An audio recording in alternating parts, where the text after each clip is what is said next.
blast from the past. Remember when you laughed.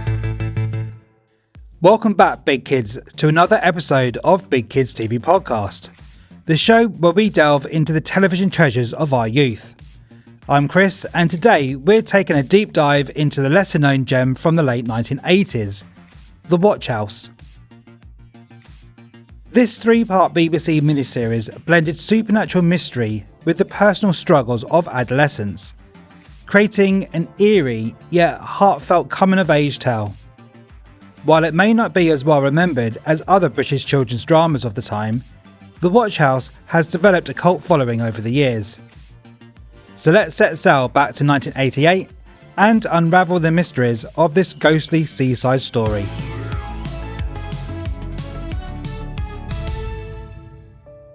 Before we get into the story itself, let's talk about the origins of The Watch House. This series was based on the novel by Robert Westall, first published in 1977.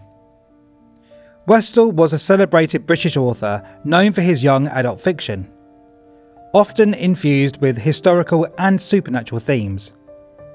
If this sounds familiar, it might be because of his award-winning book The Machine Gunners or the haunting novel The Scarecrows. The BBC adapted The Watch House into a three-part television series that aired on BBC from December the 7th to December the 21st, 1988. The adaptation was handled by William Cortlett, a screenwriter and novelist best known for the Magician's House series.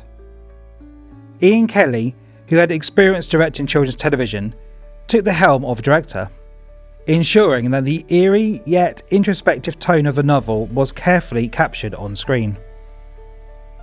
Like many BBC productions of the time, The Watch House was filmed on location, lending authenticity to its atmospheric seaside setting.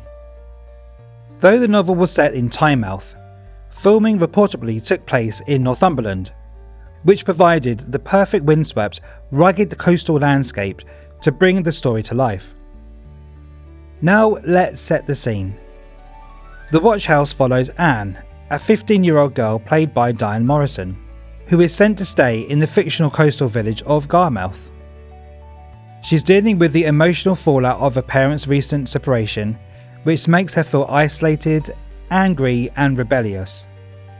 Staying with her mother's old nanny, Prudy, played by Sherry Shepstone, Anne struggles to adjust to life in a quiet seaside town where she feels she doesn't belong. Anne's restlessness leads her to the Watch House, an old Coast Guard station that has stood for over a century. It's maintained by Prudy's brother, Arthur, played by James Garbutt.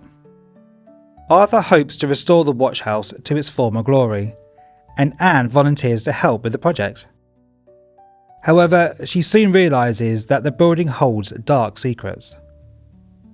Strange occurrences and ghostly visions begin to haunt her, drawing her into a mystery that spans generations. Anne eventually discovers that the Watch House is haunted by two very different spirits: Henry Cookson, the noble founder of the local Coast Guard Brigade, and Scooby Haig, a sinister shipwrecker. Cookson was a hero who tried to save lives, while Scooby was a villain who lured ships to their doom for profit. As Anne unravels the truth behind their fate, she finds herself caught between these opposing forces.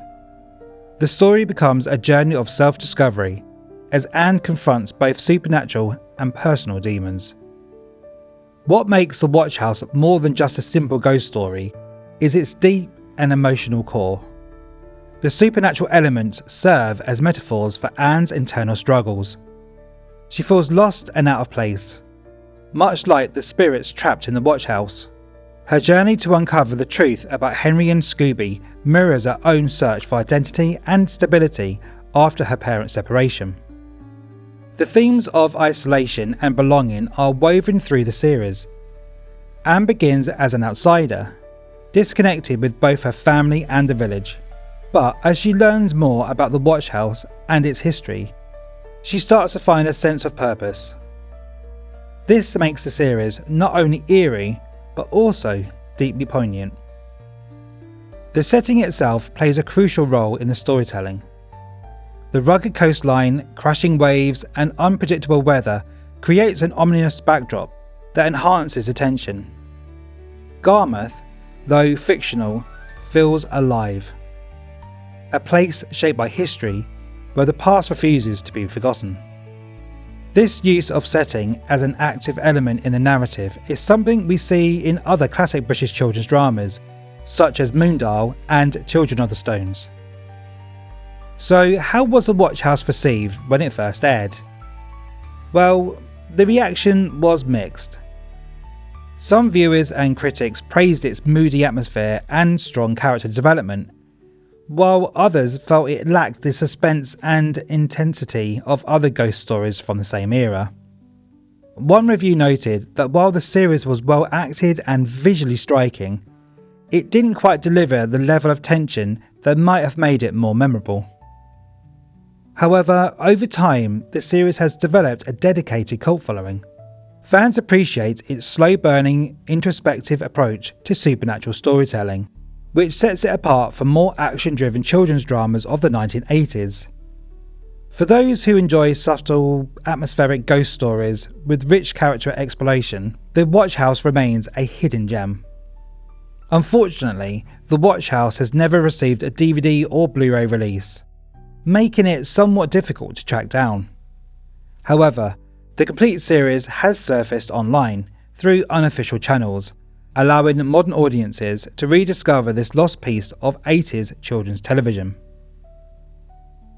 Looking back, The Watch House stands out as a unique entry into British children's television. Its blend of ghostly intrigue and adolescence drama makes it both an eerie and an emotional watch. While it may not be as widely recognised as some other shows, it deserves to be remembered as an important part of 80s children's programming. So if you're a fan of atmospheric ghost stories, why not track down The Watch House and give it a watch? You might find yourself drawn into its haunting seaside mystery just as Anne was. That's it for today's episode of Big Kids TV Podcast. If you enjoyed this trip down memory lane, be sure to subscribe and tune in next time as we continue exploring the television treasures of our childhood. Got a forgotten favourite you want us to cover? Let us know. And until next time, keep embracing your inner big kid. Big Kids TV Podcast, bringing back the blast from the past. Remember when